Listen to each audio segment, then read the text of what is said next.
সুন্নাহকে যদি আমরা জিজ্ঞেস করি, বিশ্বনবী রেখে যাওয়া সুন্নাতে যদি আমরা একটু তালাশ করি, একটু স্ক্যানিং করি, একটু চোখ গোলাই, তাহলে সুন্নাহ আমাদেরকে বলে বেশি বেশি নফল ইবাদত করো আর আল্লাহর নৈকট্য হাসিল করো। সুবহানাল্লাহ পড়বেন না?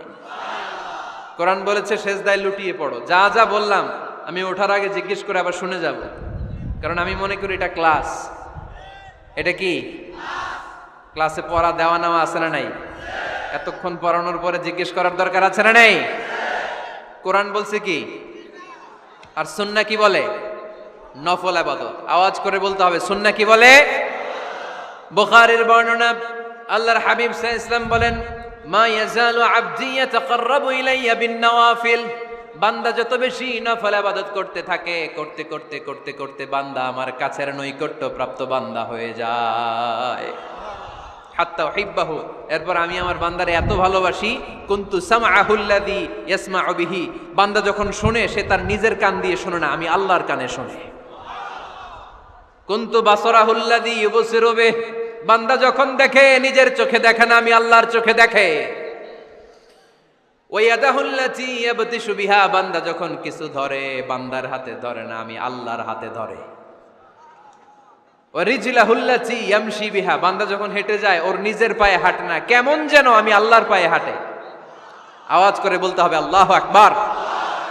মানে আল্লাহ বুঝাতে চাইলেন আমি তখন তার কান হয়ে যাই, আমি তখন তার চোখ হয়ে যাই, আমি তখন তার হাত হয়ে যাই, আমি তখন তার পা হয়ে যাই। আমার আর তার মাঝে আর কোনো ফারাক থাকে না, সে আমার একেবারে নিকটে চলে আসে। আওয়াজ করে পড়েন সুবহানাল্লাহ। তাহলে বান্দা যখন নফল ইবাদত করে তখন বান্দার হাত আর বান্দার হাত থাকে না, ওইখানে আল্লাহর হাত যুক্ত হয়ে যায়। বান্দার পা থাকে না, সেখানে আল্লাহর পা যুক্ত হয়ে যায়। বান্দা যখন দেখে নিজ চোখে দেখে না, আল্লাহর দৃষ্টিশক্তি সেখানে যুক্ত হয়ে যায়। চিল্লায় বলেন ঠিক কি না? এজন্য নফল ইবাদত করতে রাজি আছেন তো? সুনানে তিরমিজির বর্ণনায় আল্লাহর হাবিব সাল্লাল্লাহু আলাইহি ওয়াসাল্লাম বললেন, হাদিসে কুদসি, কিয়ামতের দিন বান্দার যখন ফরজে ঘাটতি হবে, কিসে ঘাটতি হবে? ফরজে। আল্লাহ পাক বলবেন, উনজুরু হাল্লি আবদি মিন তাতাওয়ু। ও ফেরেশতারা দেখো তো আমার বান্দা নফল করছে কিনা। ফরজে যেহেতু তার ঘাটতি, দেখো তো আমার বান্দার কোনো নফল ইবাদত আছে কিনা। ফেরেশতারা বলবে আছে। আল্লাহ বলবেন তাহলে ফরজগুলার যেহেতু ঘাটতি, নফল থেকে কিছু এনে ফরজে বসাই দিয়ে ওগুলোর ফরজ বানায় দাও। এজন্য নফল ইবাদতের দরকার আছে না নাই? ফরজ তো করাই লাগবে, এটা কম্পালসারি, এটার মাফ নাই, এটা অব্লিগেটরি। নফল করে আল্লাহর কাছে যাওয়া যায়। নফল হচ্ছে ওভার টাইম। নফল ইবাদত কেমন? আওয়াজ করে বলেন।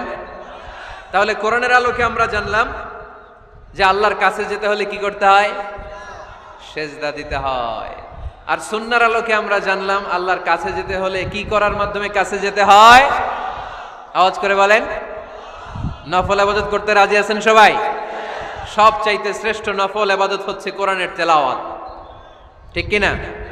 আল্লাহর হাবিব সাল্লাল্লাহু আলাইহি ওয়াসাল্লাম বললেন, নফল ইবাদতের মাধ্যমে আল্লাহর কাছে যেতে চাও, নৈকট্যপ্রাপ্ত বান্দা হতে চাও, আফদলুল ইবাদাতি তিলাওয়াতুল কোরআন।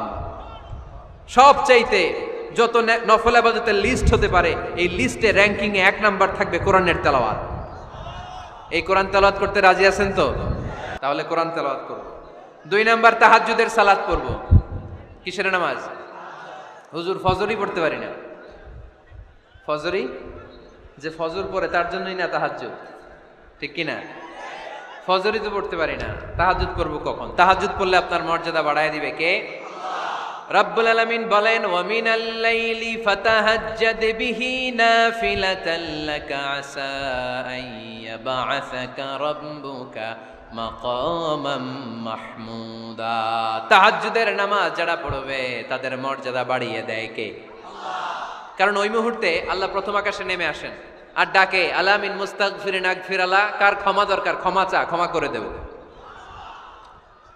আলা মিন মুস্তাকসিন আকসুলা। কার খাবারের দরকার, পোশাকের দরকার, চাও দিয়ে দেব। চাও, কার কি লাগবে চাও, আমি দিয়ে দেব। এজন্য শেষ রাতের দোয়া আল্লাহ কবুল করে। এই যে রমজান আসতেছে না সামনে, কোন মাসে রমজান? এপ্রিলে। সেজদায়ে নত হও, অশ্রু ছাড়ো, প্রভুর শরণে হৃদয় গাড়ো। সেজদায়ে নত হও, অশ্রু ছাড়ো